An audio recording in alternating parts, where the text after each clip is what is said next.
Hello and welcome to Hexed Encountered. My name's Joe. Today I'm going to be doing a first look at the game Border Reivers.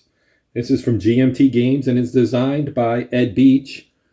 As some of you probably know, Ed Beach designed Here I Stand and Virgin Queen, which are generally considered two of the better war games of, basically like, say, 6-player war games, particularly Here I Stand. That one is very highly regarded. I have not played that one myself, but I know some people really love it. I'm pretty sure Alexander of the Player's Aid is a very, very big fan of that particular game. Pretty sure I've heard him say that several times. But anyway, this is his, Ed Beach that is. This is his newest game, released in June. And this one covers a topic that most people probably don't know a whole lot about. And that would be the Anglo-Scottish border raids, as you can see here on the cover, between 1513 and 1603. If we flip the box over and look at the back, you can see here on the back we have a complexity rating of only 3 and a solitaire rating of 9. There is a dedicated solitaire mode, but this game can be played by, I believe, anywhere between 2 through 4, 2, 3, 4, and 6, and also the solo mode, which is kind of a completely, I wouldn't say completely different, but you play basically against 3 bot type players in the solo mode, so it's a 4-player game as opposed to the full 6-player game. My guess is this game shines best as a 6-player game. As it would in any game that can accommodate that many players. Typically, the more players, the more interesting it may be, as you get more factions, means more chaos and more fun in general. But this one, as I mentioned, covers a topic that probably isn't really something that most people know a lot about, or even would think about in terms of a war game, because it wasn't like England and Scotland were at war with each other at this time. This was more driven by families who were landowners and needed, in lean times, they needed to kind of, I shouldn't say needed maybe, but chose to, raid across the border and steal livestock and, things like that. So you can see here it says, by the time Henry VIII ascended the throne of England in 1509. The 50-mile-wide stretch of rolling hills and stunning vistas that straddle the border between England and Scotland had seen decades of hardship and atrocity. The inhabitants attempted to subsist by raising livestock, but when supplies ran low, raiding to steal cattle and sheep from their neighbors was their answer. To combat this constant hostility, England and Scotland each divided their borderlands into an east, middle, and west march, with these territories administered by a warden responsible for keeping the peace. In Border Reivers, each player rules over one of the marches as leader of one of the 6 major raiding families of the border: Grey, Fenwick, Dacre, Maxwell, Kerr, or Hume. Your goal is to end the century as the most famous Border Reiver of all time. Players gain victory points from amassing large herds of livestock, capturing enemy raiders while acting as warden, and by elevating their notoriety above the other players across the map. It also says that Border Reivers normally plays with 4 or 6 players, though 2 and 3-player versions are also supported. Border Reivers can also be played solitaire using the dedicated solo components. Playing time for experienced players ranges from 2 hours for solo and 4-player games up to 3 hours for a 6-player game. All right, so let me bust into our box here. It's still in the shrink, so I'll rip that off and we'll get a look at what's inside. Okay, so let's take a look and see what's in the box. As you can see, the box is pretty full. This is a 3-inch box and it is filled to the brim. Now I think there's a box an inset in here. So here's the solo rule book. It runs about 27 pages, it looks like. Yep, 27 pages. You have your key terms. You have a solo score sheet here on the back. So Yeah. So basically, you have here in the solo player mode, you have 4 families you can play as. So the two families, one on either side of the border, on the East March, I believe. I think it's the East March. Yeah, Middle and West. So East March families are not in the solo game. So you cut out a third of the map essentially, and there are specific changes to the rules, of course. So the rules, as it said, are considered a complexity of 3, and based on the length of the rule book, I would say that might be fair. I actually haven't. I've read through probably half the rules so far, so I would have a general idea of how the game works. It doesn't seem like this is an overly complicated game, and it does seem like it's actually kind of a fun game too, which is good, of course. That's what we want, man. All right, multiplayer rule book. Also not super long. Also has a score sheet, so you do keep score in this game, and you can see it goes turn by turn, and there are actions you can take that score points. And there is a score track as well, and we'll look at that. I'm sure it's in here in the box. We'll look at it. But this also is 27 pages long, so the same length for the solo rules and the multiplayer rules. Then we have a historical booklet, which is good to have because, as I mentioned, this topic isn't one that a lot of people are going to be aware of or know a lot about. But it is history, and I'm always interested in learning more stuff about historical events. This one's 15 pages long, so he talks about, obviously, if we go through here, you have this border history timeline. This is really cool. So you can see the monarchs, of course. You have your Scottish monarchs up here with the purple color, and your English, I want to say British, but it's England. English monarchs at the bottom in red. Henry and Elizabeth. So you're covering the two of the more famous English reigns, Henry VIII and his daughter Elizabeth I. And then up here you also have James V and VI with Mary, Queen of Scots, in between. So some famous monarchs in this era, obviously. But this doesn't specifically relate to how the two kingdoms related to each other. This is more about what was going on along the border between the two kingdoms.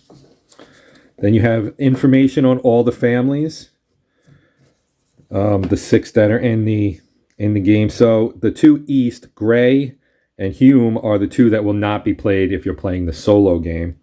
And you would just be using one of these 4, and you can play as any of those 4. Again, I tend to look at games through the solo lens as much, sometimes more than I do the multiplayer lens, because most of my personal play tends to be solitaire. And then you have Allied Grains. Basically, these are, I guess, families that work with the main families, the border families. And you can see you have Reivers in here. The Reiver Thomas Carlton, Reivers Bold Bucluth, and Old Watt of Harden, I guess. I'm not great with Old English. So John Forster. There is a pronunciation guide in the rule book. Actually, it's right here. It's not the rule book. It's on here. So you can see the names here. That might be a little bit harder to pronounce. Maybe not harder to pronounce, but a little unclear on how to pronounce. So anyway, this is like a wealth of information here. You've got designer notes starting on page 10. Things about the various things that are on the map. And we'll see the map here in a bit, of course. So here we have some of our player aids. So we have 6 of these, I'm guessing. Actually, it looks like there's, 6. Which would make sense. 6-player game, right? So 2-sided with attack dice and how attack rolls and defense rolls work. So there is combat. So, this is a war game. And then you have your sequence of play, and it goes by seasons. And then I think there are 3 turns in the game. So it's maybe like if you count each one of these as like a turn with, it depends on how you want to count, I guess. But this is your sequence of play, and then your end game scoring that you get from livestock. So basically you want to have livestock, of course. So that's that. Then we have family cards kind of thing here. So here's Fennec, and they have limits on basically the number of sheep you have, I guess, determines how many horses and cattle, what your cattle income can be, and your hand size in terms of the cards, because there are cards in this game as well. As you can probably tell by these are spaces for cards. So you can have a Reaver and an allied grain or 2. You have offices 1 or 2, and then a warden if you have the warden for the area. And they have a solo sequence of play on the back for when you're playing one of these families solitaire, of course. And I would assume see, now here we have Dacra, which does not have a solitaire on the back. And then Gray has an opposing player's draft sheet on the back. And again, I think this is for the solitaire game, if I remember correctly, because you need somewhere to kind of track, what the opposing families are doing, the 3 other families. You're playing one family, the 3 other families are going to do something. It'll be on the back of here. And Gray is one of the East March families, so they are not in the solitaire game. And we have Kerr, which also has the solo on the back. Maxwell, which is also an East March family, I believe.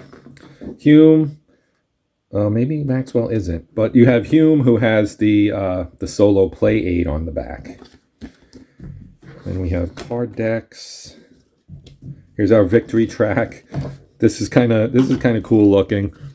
So you can go over 200 points. I know that. Obviously, the track goes to 100, and then you have this plus 100 box here, so you can go up to 200. We have some counters. There are a decent number of counters in here as well. It's upside down. So you have cattle, and then markers, and these are cities, I believe.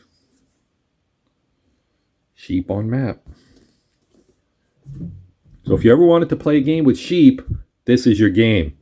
More markers. And then here is the map. So let me get this out. It's a 22 by 34 inch map. So it's going to be fairly sizable here. And I will reset my shot so you guys can see the whole map. So let me pause for a second while I do that. Okay, so here you see most of the map. Maybe not quite all of it. Let me slide this over a little bit. So this gives you a little bit more of a view. You can see some other stuff over there. Ignore the corner, like in The Wizard of Oz. Ignore the man behind the curtain. That's stuff from Nations at War. Anyway,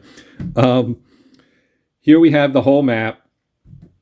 So Scotland in the north, as you would guess, England in the south. You have the various marches, east, middle, west on the English side, and west, middle, east on the Scottish side. So you have your family coat of arms for each one. So again, if you're playing solo, you can do Maxwell and Kerr on the Scottish side, and you can do Dacra and Fennec on the English side. Gray and Hume are not playable in the solo game, but obviously if you're playing 6 players, you can play whoever you want, because somebody will have to be everybody, right? Somebody will have to be everybody. That's an interesting statement. But you can see the map here. The map, I think, is, I like this map. It's, obviously you see the terrain, and terrain itself isn't all that important. Isn't important game-wise, I guess, but you can see towns, castles, right? So you have cities and castles. You have families, and they have these boxes that have jails in them. You can have jailbreaks in the game. There's a lot thematically. This is a really cool game thematically. So if you can get into the theme of this kind of managing a family and doing things to promote your own family that include crossing the border and raiding the other side and stealing their stuff. Having your reavers maybe get captured and end up in jail, and then you have to break them out, or maybe you're the warden and then you are the one that are trying to hunt down these reavers and bring them to justice, etc. So there's a lot to it, but it's as you would guess from the complexity rating, it's manageable, and this is probably a game that would appeal to both Eurogamers and Wargamers, because it does have that conflict thing in there where there is fighting, but it's also got some things that are more common to Euro games that we're going to see here in a second. So this is the map. Get a good look at it, because I'm going to fold it up and we're going to go move on and look at the actual cards and components and pieces and stuff that go with the game. Okay, back with our box eye view here. Look what we have. A veritable bucket of dice. So yes, there are a lot of dice. As you have attack dice and defense dice, and you basically roll a whole bunch of these. And man, a lot of these are up at like 6s and 5s. So if you needed high rolls, then this came up like this. That would be a pretty good roll. But you have 2, 4, 6, 8, 10 of each color apparently. So 20 dice with the game. Cards for the various turns. So 3-turn game, 3 decks of cards. The artwork is awesome. Very, very, very cool artwork in this game. So each turn, because we're covering a century almost, right? 90 years, I think it is, of history. So, maybe you could think of these as being 30-year chunks. So the cast of characters will change over time. So, you have in turn 1, you have Johnny Armstrong, who was there in the reign of James V and Henry VIII, maybe. And then he's gone after that. And you end up with, Thomas Carlton in the middle era, and maybe Kinmont Willie in the 3rd era. And I can bust into these and we can take a look at them. We also have trait cards. We'll talk about that in a second, but let me open these up. Okay, so here's turn 1.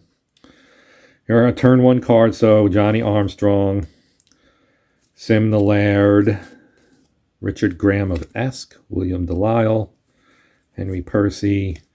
So you have, it's a dog. I do love the artwork in this game.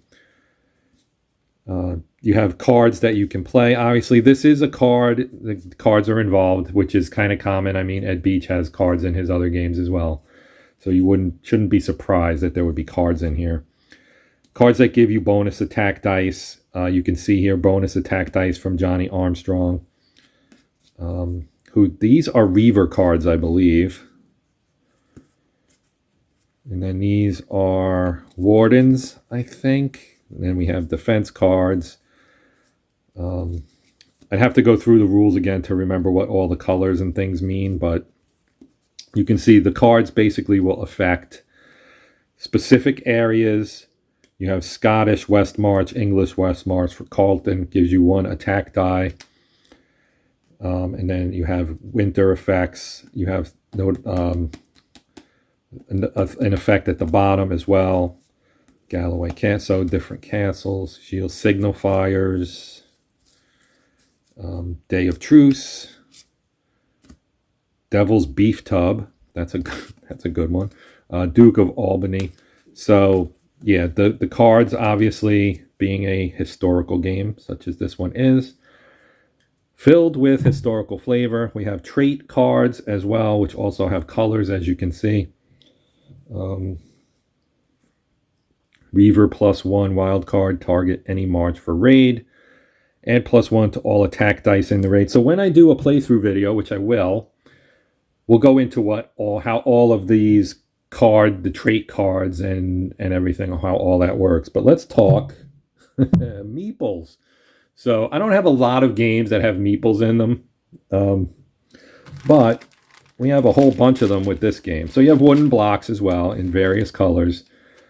But you also have meeples for horses and sheep. Or as I like to call them, horples and sheeples. Right? Sheeples. That's an easy one, right? I'm sure I'm not the only one that's ever come up with that particular phrase. So yeah, you will use these guys to track how much or how many sheep you have. Same with the horses. And then we have our wooden blocks.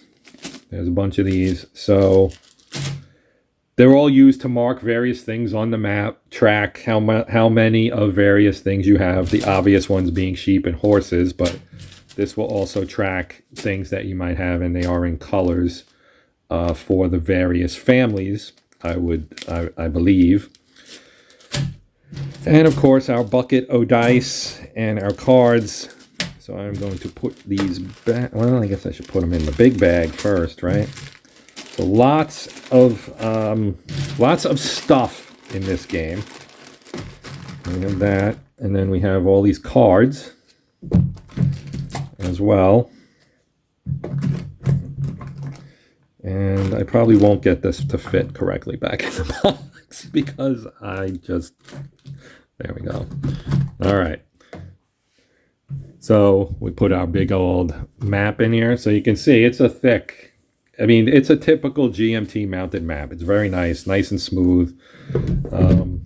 When I laid it out, of course, as is the case with most brand new mounted maps, it was, a little wavy. Not in terms of the panels, but at the seams. So you do have to kind of gently get it to lay down in the correct orientation, flatness-wise. We have our counters that we put back. So I'm actually looking forward to playing this game. Now, I'll be honest, when I went to P500 this game, and when I looked at it, I was like, is this something that I would like? Because if you watch my channel, you know that I play really largely two different types of games. I play World War II games and I play sports games. That's the bulk of my gaming. And within World War II genre, I tend to skew tactical. But those are like the majority. That does not mean I don't have interest in other things.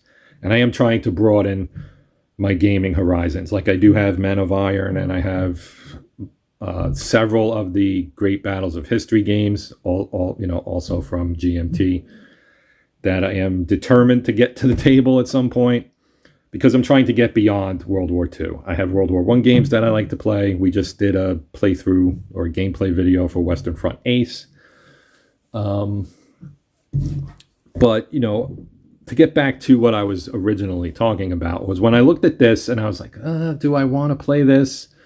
I had a somewhat similar thought process as I did with Barracks Emperors.